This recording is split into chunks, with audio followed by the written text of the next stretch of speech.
ನಮಸ್ಕಾರ ವೀಕ್ಷಕರೇ, ಕಲೋತ್ಸವ ಯೂಟ್ಯೂಬ್ ಚಾನಲ್ಗೆ ನಿಮಗೆಲ್ಲ ಸ್ವಾಗತ ಸುಸ್ವಾಗತ. ಇನ್ನ ಸಂಚಿಕೆಯಲ್ಲಿ ಹಳೆಯ ಕಾರ್ಡ್ಬೋರ್ಡ್ನ ಬಳಸಿಕೊಂಡು ಸ್ಟಡಿ ಟೇಬಲ್ ಹೇಗೆ ಮಾಡುವುದನ್ನು ತಿಳ್ಕೊಳ್ಳೋಣ. ನೀವು ಇದೇ ತರಹ ನಿಮ್ಮ ಮನೆಯಲ್ಲಿರುವ ಬಳಕೆಗೆ ಬಾರದ ಹಳೆಯ ಕಾಟನ್ ಬಾಕ್ಸ್ನ ಬಳಸಿಕೊಂಡು ನಿಮಗೆ ಬೇಕಾದ ಆಕಾರಕ್ಕೆ, ನಿಮಗೆ ಬೇಕಾದ ರೀತಿಯಲ್ಲಿ ಸುಲಭವಾಗಿ ಈ ಥರ ಟೇಬಲ್ಗಳನ್ನು ಮಾಡ್ಕೋಬಹುದು. ಈ ವಿಡಿಯೋದಲ್ಲಿ 20 ಇಂಚ್ ಅಗಲ ಮತ್ತು 76 ಇಂಚ್ ಉದ್ದ ಹಾಗೂ 29 ಇಂಚ್ ಎತ್ತರ ಮತ್ತು 3 ಇಂಚ್ ದಪ್ಪವಾದ ಟೇಬಲ್ ತಯಾರಿಸ್ತಿದ್ದೀವಿ. ಇದರ ಪ್ರಕಾರ 20x76 ಇಂಚಿನ 2 ಪೀಸ್ ಕಾರ್ಡ್ಬೋರ್ಡ್, 26x18 ಇಂಚಿನ 6 ಪೀಸ್ ಕಾರ್ಡ್ಬೋರ್ಡ್ಗಳನ್ನು ಕಟ್ ಮಾಡಿ ಇಟ್ಕೊಳ್ತೇವೆ.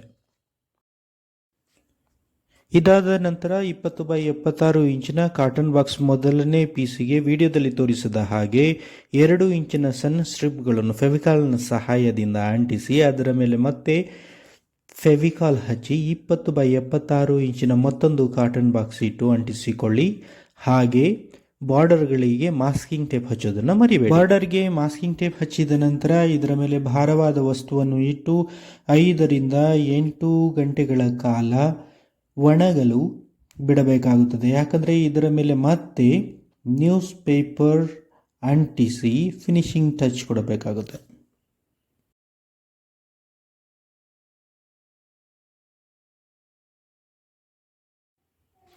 ಇಲ್ಲಿವರೆಗೆ ಮಾಡಿದ್ದು ಟೇಬಲ್ನ ಮೇಲಿನ ಭಾಗ.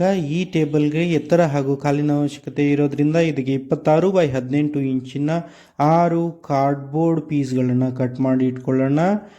ಟೇಬಲ್ ಸ್ವಲ್ಪ ಸ್ಟ್ರಾಂಗ್ ಆಗಿರಲಿ ಅನ್ನೋ ಕಾರಣಕ್ಕೆ ಇಲ್ಲಿ 2 ಕಾಲಿನ ಬದಲಾಗಿ 3 ಕಾಲುಗಳನ್ನು ಕೊಡ್ತಾ ಇದ್ದೀವಿ. ಹಾಗಾಗಿ 6 ಕಾರ್ಡ್ಬೋರ್ಡ್ ಪೀಸ್ಗಳು ಬೇಕಾಗುತ್ತೆ. 20x18 ಇಂಚಿನ ಕಾರ್ಡ್ಬೋರ್ಡ್ ಮೇಲೆ ಈಗಾಗಲೇ ಕಟ್ ಮಾಡಿರುವ 2 ಇಂಚಿನ ಸಣ್ಣ ಕಾರ್ಡ್ಬೋರ್ಡ್ ಪೀಸ್ಗಳನ್ನು ವಿಡಿಯೋದಲ್ಲಿ ತೋರಿಸಿದ ಹಾಗೆ ಆದಷ್ಟು ಹತ್ತಿರವಾಗಿ ಅಂಟಿಸಲು ಪ್ರಯತ್ನಿಸಿ.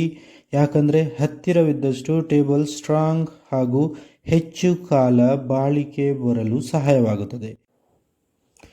ಸ್ಟ್ರಿಪ್ ಅಂಟಿಸಿದ ನಂತರ ಮಧ್ಯದ ಗ್ಯಾಪ್ಗಳನ್ನು ತುಂಬಲು ತ್ರಿಕೋನ ಆಕಾರ ಇಲ್ಲವೇ ಸುರುಳಿ ಆಕಾರದಲ್ಲಿ ಕಾರ್ಡ್ಬೋರ್ಡ್ಗಳನ್ನು ಸುತ್ತಿ ಫೆವಿಕಾಲ್ನ ಸಹಾಯದಿಂದ ಅಂಟಿಸಿಕೊಳ್ಳಿ. 2 ಇಂಚಿನ ಸ್ಟ್ರಿಪ್ಗಳನ್ನು ಜಿಗ್ಜಾಗ್ ಮಾದರಿಯಲ್ಲಿ ಒಂದಕ್ಕೊಂದು ಸಪೋರ್ಟಿವ್ ಆಗಿರುವ ಹಾಗೆ ಅಂಟಿಸಿ ಬೇಕಾದ ಕಡೆಗಳಲ್ಲಿ ಮಾಸ್ಕಿಂಗ್ ಟೇಪನ್ನು ಬಳಸಿ.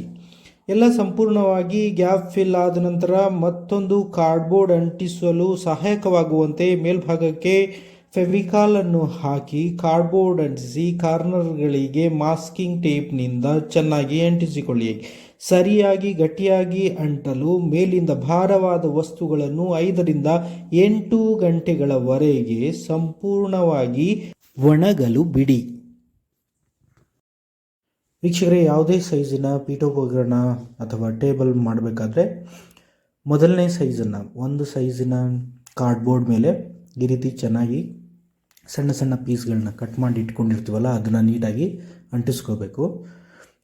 ಅಂಟಿಸಿದ ಮೇಲೆ ಗ್ಯಾಪ್ ಉಳಿದಿದ್ರೆ, ಇನ್ ಕೇಸ್ ಯಾವುದಾದ್ರೂ ಗ್ಯಾಪ್ ಉಳಿದಿದ್ರೆ ಗ್ಯಾಪಲ್ಲೂ ಕೂಡ ಈ ರೀತಿ ಸುರುಳಿ ಆಕಾರ ಸುತ್ತಬಿಟ್ಟು ಅಥವಾ ಟ್ರಯಾಂಗಲ್ಲು ರೆಕ್ಟಾಂಗಲ್ ಶೇಪಲ್ಲಿ ಫೋಲ್ಡ್ ಮಾಡಿ ಅದನ್ನು ನೀಟಾಗಿ ಅಂಟಿಸ್ಕೊಳ್ಳಿ.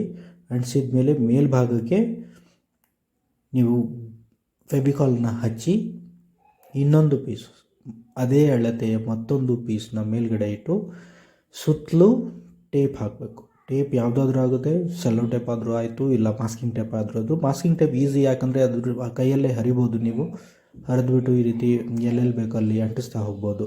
ಇದನ್ನು ಮಾಡಿ ಅದ್ರ ಮೇಲೆ ಯಾವುದನ್ನಾದ್ರೂ ಭಾರವಾದ ವಸ್ತುವನ್ನು ಇಟ್ಟರೆ ಒಂದು 5 ಗಂಟೆ ಬಿಡಬೇಕಾಗುತ್ತೆ.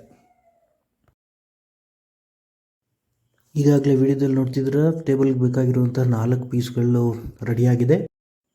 20x76 ಇಂಚಿನ ಒಂದು ಪೀಸು, 26x18 ಇಂಚಸ್ನ 3 ಪೀಸ್ ರೆಡಿಯಾಗಿದೆ. ಇವಾಗ ಇದ್ರ ಮೇಲೆ ನಾವು ನ್ಯೂಸ್ ಪೇಪರ್ನ ಅಂಟಿಸ್ಕೋಬೇಕಾಗುತ್ತೆ. ನ್ಯೂಸ್ ಪೇಪರ್ ಅಂಟಿಸೋದಕ್ಕೆ ಫೆವಿಕಾಲ್ನ ಈ ಥರ ಒಂದು ಬಕೆಟ್ಗೆ ನೀರು ಹಾಕ್ಕೊಂಡು ಅದರಲ್ಲಿ ಫೆವಿಕಾಲ್ನ ಹಾಕಿ ಹಾಲಿನ ಥಿಕ್ನೆಸ್ಸಿಗೆ ಬರೋ ಹಾಗೆ ನೀಟಾಗಿ ಮಿಕ್ಸ್ ಮಾಡ್ಕೋಬೇಕು.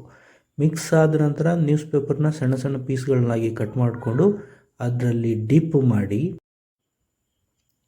5 ರಿಂದ 6 ಲೇಯರ್ ನ್ಯೂಸ್ ಪೇಪರ್ನ ಕಾರ್ಡ್ಬೋರ್ಡ್ ಮೇಲೆ ಅಂಟಿಸ್ತಾ ಹೋಗಬೇಕು. ಅಂಟಿಸ್ತಾ ಇರಬೇಕಾದ್ರೆ ಏರ್ ಬಬಲ್ಸ್ ಬರಬಾರ್ದು ಮತ್ತು ಗ್ಯಾಪ್ ಇರಬಾರ್ದು. ನ್ಯೂಸ್ ಪೇಪರ್ನ ಒಂದ್ರ ಮೇಲೆ ಒಂದು ಓವರ್ಲ್ಯಾಪ್ ಮಾಡ್ಕೊಳ್ತಾ ಹೋಗಬೇಕು. ಒಂದ್ರ ಪಕ್ಕ ಒಂದು ಅಂಟಿಸಿದ್ರೆ ಸ್ಟ್ರೆಂತ್ ಸಿಗಲ್ಲ. ಒಂದ್ರ ಮೇಲೆ ಒಂದು ಓವರ್ಲ್ಯಾಪ್ ಮಾಡ್ಕೊಳ್ತಾ ಅಂಟಿಸ್ತಾ ಹೋಗಬೇಕು. ಮಿನಿಮಮ್ 5ರಿಂದ 6 ಎಷ್ಟು ಲೇಯರ್ಸ್ನ ಆ್ಯಡ್ ಮಾಡ್ತಾ ಹೋಗ್ತೀರಾ ಅಷ್ಟು ಸ್ಟ್ರಾಂಗ್ ಆಗ್ತಾ ಹೋಗುತ್ತೆ ಟೇಬಲ್. ಈಗ ನೋಡಿ ಇದು ರೆಡಿ ಇದೆ. ನಾನು 5 ಲೇಯರ್ ಹಾಕಿದ್ದೀನಿ. 5 ಲೇಯರ್ ನ್ಯೂಸ್ ಪೇಪರ್ನ ಅಂಟಿಸಿದ್ದೀನಿ. ಆಲ್ಮೋಸ್ಟ್ ಎಲ್ಲ ಕಡೆಯಿಂದ 4 ಕಡೆಯಿಂದ ಇದನ್ನು ಕವರ್ ಮಾಡಿದ್ದೀನಿ. ನ್ಯೂಸ್ ಪೇಪರಿಂದ ಫೆವಿಕಾಲಲ್ಲಿ ಅದ್ದಿರೋ ನ್ಯೂಸ್ ಪೇಪರ್ ಇದು. ಏರ್ ಬಬಲ್ಸ್ ಇನ್ ಕೇಸ್ ಏನಾದರೂ ಬಂದಿದ್ದರೆ ಅದನ್ನು ಬ್ರೇಕ್ ಮಾಡಿ ಒಂದು ಕಟರಿಂದ ಕಟ್ ಮಾಡಿಬಿಟ್ಟು ಅಲ್ಲಿ ಇನ್ನೊಂದು ನ್ಯೂಸ್ ಪೇಪರ್ ಅಂಟಿಸೋದ್ರ ಮೂಲಕ ಅದನ್ನು ಕವರ್ ಮಾಡ್ಕೋಬೋದು. ಈಗ ನೋಡ್ತಾ ಇರೋದು ಟೇಬಲ್ನ ಮೇಲಿನ ಭಾಗ. ಇದಕ್ಕೂ ಕೂಡ ನ್ಯೂಸ್ ಪೇಪರ್ನ ಫೆವಿಕಾಲ್ ನೀರಲ್ಲಿ ಅದ್ದಿ 5ರಿಂದ 6 ಲೇಯರು ನೀಟಾಗಿ ಅಂಟಿಸ್ಕೋಬೇಕು. ಅಂಟಿಸಿದ ಮೇಲೆ ಎಲ್ಲ ಪೀಸಸ್ಗಳು ಚೆನ್ನಾಗಿ ಒಣಗಿರಬೇಕು. ಒಣಗಿದ ನಂತರ ಅದನ್ನು ನೀಟಾಗಿ ಮಾರ್ಕಿಂಗ್ ಮಾಡಿ ಈ ರೀತಿ ಪ್ಲೇಸ್ಮೆಂಟ್ ಮಾಡ್ಕೋಬೇಕು. ಪ್ಲೇಸ್ಮೆಂಟ್ ಮಾಡಿ ಫೆವಿಕಾಲ್ ಹಾಕಿ ನೀಟಾಗಿ ಅಂಟಿಸ್ಕೊಳ್ಳಿ.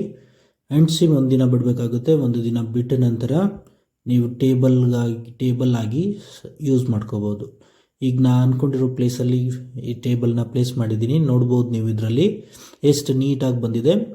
ಇಬ್ಬರು ಆರಾಮಾಗಿ ಕೂತ್ಕೊಂಡು ಇದ್ರ ಮೇಲೆ ವರ್ಕ್ ಮಾಡ್ಬೋದು, ಸ್ಟಡಿ ಮಾಡ್ಬೋದು. ನಾನು ಇದನ್ನು ಹೀಗೆ ನ್ಯಾಚುರಲಾಗಿ ಇರಲಿ ಅಂಥೇಳಿ ನ್ಯೂಸ್ ಪೇಪರ್ ಹಾಕಿದ ಮೇಲೆ ಹಾಗೆ ಬಿಟ್ಟಿದ್ದೀನಿ. ನಿಮಗೇನಾದರೂ ಬೇಡ ಅಂತ ಹೇಳಿದರೆ ಇದ್ರ ಮೇಲೆ ಫಾರ್ಮಿಕಾ ಶೀಟ್ ಸಿಗುತ್ತೆ ಹಾರ್ಡ್ವೇರ್ ಶಾಪ್ಗಳಲ್ಲಿ. ಫಾರ್ಮಿಕಾ ತೊಗೊಬಂದು ಅದ್ರ ಮೇಲೆ ಅಂಟಿಸ್ಕೋಬೋದು. ಆವಾಗ ಅದು ವಾಟರ್ ಪ್ರೂಫ್ ಆಗುತ್ತೆ. ನೀರು ಬಿದ್ರೂ ಏನು ಹಾಳಾಗದೇ ಇರೋ ಥರ ನೋಡ್ಕೋಬೋದು. ನೋಡಿದ್ರಲ್ಲ ವೀಕ್ಷಕರೇ, ನಮ್ಮಲ್ಲಿರುವ ಹಳೆಯ ಕಾರ್ಡ್ಬೋರ್ಡ್ನ ಬಳಸಿಕೊಂಡು ಅತ್ಯಂತ ಕಡಿಮೆ ಖರ್ಚಿನಲ್ಲಿ ಈಕೋ ಫ್ರೆಂಡ್ಲಿ ಟೇಬಲ್ನ ಮಾಡೋದು ಹೇಗೆ ಅಂತ. ಹೀಗೆ ಮತ್ತಷ್ಟು ವಿಡಿಯೋಗಳೊಂದಿಗೆ ಮತ್ತೆ ಭೇಟಿಯಾಗೋಣ. ಈ ವಿಡಿಯೋ ನಿಮಗೆ ಇಷ್ಟ ಆಗಿದೆ ಅಂದ್ಕೊಂಡಿದ್ದೀನಿ. ವಿಡಿಯೋ ನೋಡಿದ್ದಕ್ಕಾಗಿ ಧನ್ಯವಾದಗಳು. ಹಾಗೆ ಸಬ್ಸ್ಕ್ರೈಬ್ ಮಾಡೋದನ್ನು ಮರಿಬೇಡಿ. ಬೆಲ್